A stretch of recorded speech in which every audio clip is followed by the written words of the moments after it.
안녕하세요. 최현지원입니다.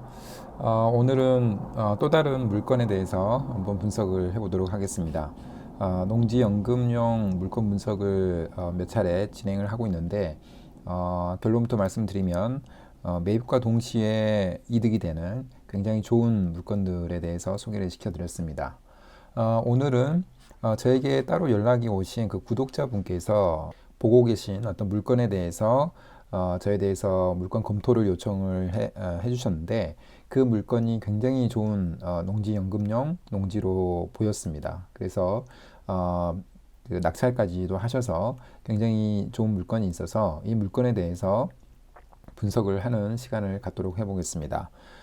이런 물건을 하나씩 하나씩 매입을 해 나간다면은 월 300, 부부 기준으로는 월 600까지도 받을 수 있어서 결국에는 노후 준비가 완벽히 되고 경제적인 자유를 얻게 될 수 있을 것이라고 저는 강하게 생각을 합니다. 그래서 저의 생각과 비슷한 생각을 가지신 구독자분들께서도 한번 물건을 쭉 보시고 좋아 보이는 물건이 있다면 저에게 연락을 주셔서 같이 분석을 해 나간다면 도움이 될 거라고 생각을 합니다. 저는 농지연금으로 매월 600만 원, 개인 기준으로는 월 300만 원이고요. 부부 기준으로는 월 600만 원까지 수령을 해서 경제적인 자유와 노후 준비를 얻을 수 있도록 하려고 합니다. 그리고 이에 더해서 토지 투자, 특히 농지 투자를 통해서 경제적인 자유를 얻는 방법에 대해서 설명을 해드리고 있고요.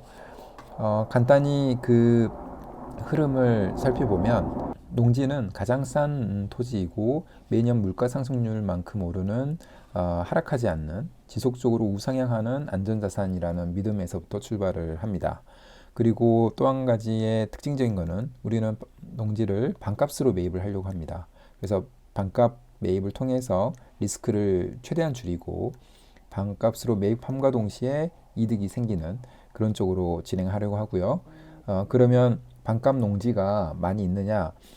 현재의 경매 시장에서 토지 경매 시장에서 반값 농지는 굉장히 많이 있습니다. 특별한 문제가 있는 물건은 반값 이하로도 나오는 경우가 있고 농업인 자격만 갖춘다면은 언제든지 매입할 수 있는 반값 농지도 토지 경매 시장에는 많이 나와 있기 때문에 관심을 가지셔야 된다고 생각을 하고요. 그리고 또 한 가지 특징은 정상적인 감정가로 토지담보대출을 이용을 해서 보유 시에 이자 부담을 없애는 이런 전략을 사용을 하고자 합니다. 그래서 결국에는 무자본 투자가 가능하다는 거고 이 이야기는 반대로 이야기하면은 자금력이 없을 수 있는 직장인이나 우리 서민들에게도 굉장히 큰 도움을 줄 수 있는 노후 준비를 해나갈 수 있는 좋은 방법이라고 저는 생각을 합니다. 그리고 여러 가지 준비해야 되는 것들이 있는데 이런 부분들은 저와 함께 하나씩 하나씩 준비를 해나가면 될 거라고 생각을 합니다.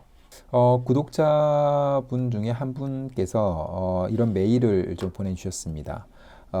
농지연금에 대한 확신을 가지고 있고 마산 지원에서 경매에 입찰 예정이라는 메일을 주셨고 감정평가서를 송부를 하시면서 자신의 어떤 농업인에 대한 자격에 대한 이야기와 함께 낙찰 이후에 세워두신 어떤 계획에 대해서도 굉장히 구체적으로 세워주셨습니다.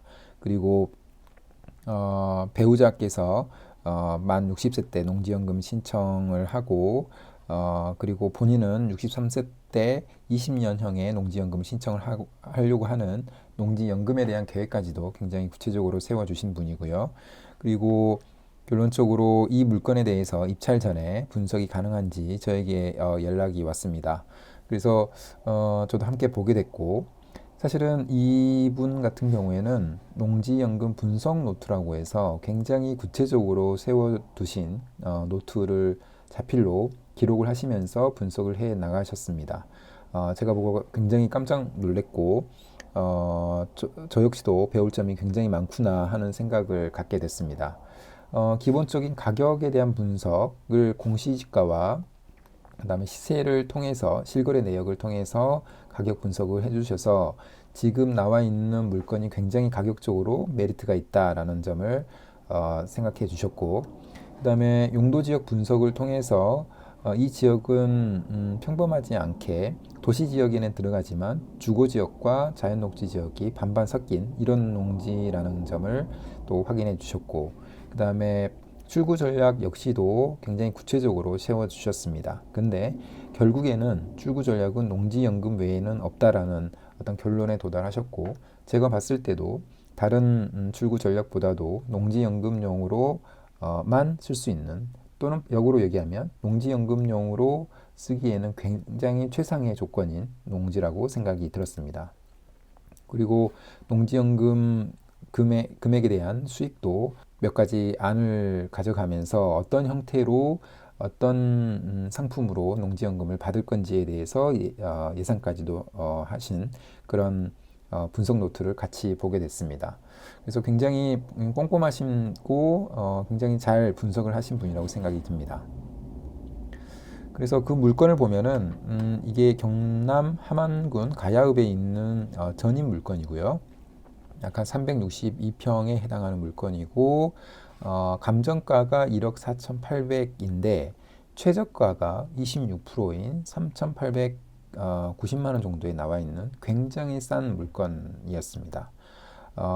결론적으로 이분께서 낙찰이 되셨고, 응찰이 한 명, 그러니까 지금 보내주신 구독자분께서 낙찰을 하셨고요. 낙찰가는 최저가의 1%를 더해서 3,900만 원 정도로 낙찰을 받으셨습니다. 그러면 저희가 가장 중요하게 생각을 하거나 또는 의문을 가져야 될 게, 왜 이렇게까지 낮은 유찰이 되도록 어떤 사람도 관심을 갖지 않았느냐, 왜 26%까지 떨어질 수 있었느냐 하는 부분인데, 종합적으로 보면은 일단은 모양이 예쁘지 않습니다. 그러니까 지금 다음 장에서 좀 자세하게 말씀을 드릴 건데, 이런 빨간색 형태의 약간 길다란 이런 모양으로 나와 있었습니다. 그러니까 우리가 일반적으로 토지라고 하면은 정사각형 모양의 이게 반듯반듯한 농지가 가장 좋다고 생각을 하기 때문에 많은 사람들이 들여다보지 않는 농지라고 생각이 들고요. 또 한 가지는 맹지입니다. 맹지이기 때문에 그 개발 가치가 많이 떨어졌다고 생각을 하고요.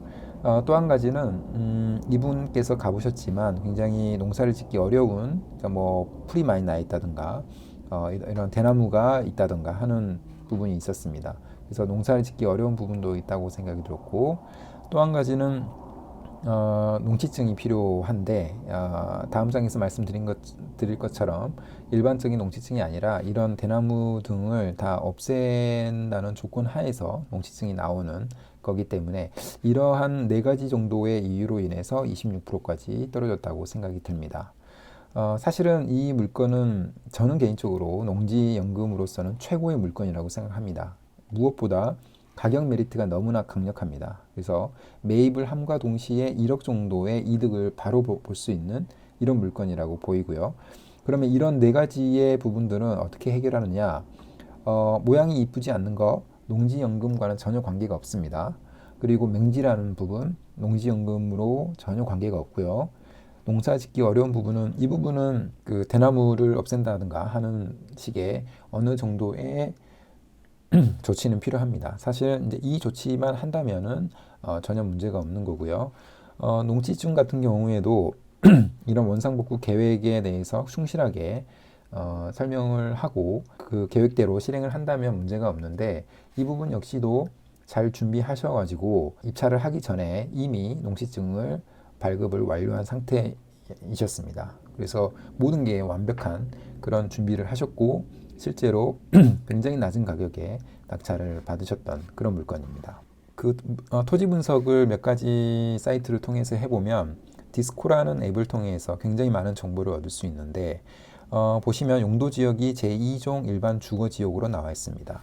그런데 우리가 보면 아시겠습니다만은 이런 토지라고 아까 말씀을 드렸고 길쭉한, 그런데 이 노란색 표시가 된 부분이 주거 지역이고요.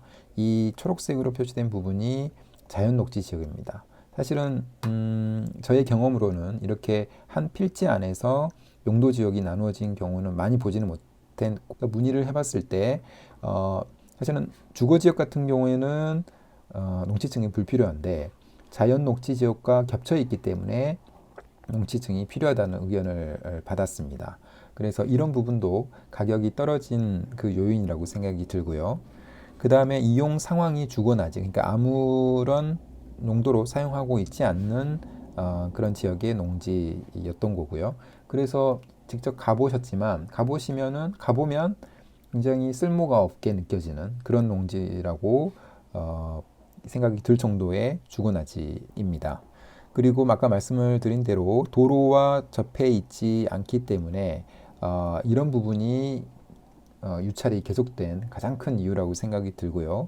그러니까 지형 형상이 아까 길쭉하게 생긴 부정형이라는 부분, 이런 부분도 문제가 됩니다.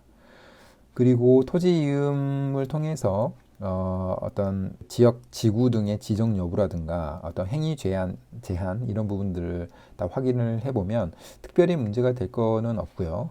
아까 말씀드린 대로 자연 녹지 지역과 제2종 일반 주요 지역이 같이 섞여 있는 그런 지역이라고는 특징이 있는 겁니다. 그래서 이런 토지 분석을 해보면 왜 이 농지가 이렇게까지 많이 떨어지고 관심이 없었는지를 확인할 수 있었습니다. 모양 자체가 예쁘지 않다. 그 다음에 맹지이다. 그리고 이 농사를 짓기에 불편하다. 이런 정도의 이유 때문에 26%까지 떨어진 상태입니다. 그래서 반대로 우리는 생각을 해야 됩니다. 농사를 짓긴 지어야 되기 때문에 지을 수 있을 정도의 조치만 한다면 사실 맹지나 이 농지의 모양이나 이런 부분은 전혀 관계가 없습니다. 결국에는 우리가 이런 농지를 매입을 해서 잘 활용을 해가면서 결국에는 만 60세 이상부터 농지연금에 던짐이 되기 때문에 그런 목적만 우리가 포커스를 두면은 아주 좋은 물건이라고 생각이 듭니다. 그럼 다음 영상에서는 이 물건이 그러면 어느 정도의 수익을 가져다 줄 수 있는지, 우리가 어느 정도 5년 또는 10년을 보유해 가면서 이 토지의 가격은 얼마 정도로 올라갈 수 있고, 그랬을 때 농지연금용으로 던졌을 때 우리가 어느 정도의 이득을 평생 동안 얻어갈 수 있을지에 대해서 설명을 해 가도록 하겠습니다. 그럼 오늘 영상은 이것으로 마무리하겠습니다. 감사합니다.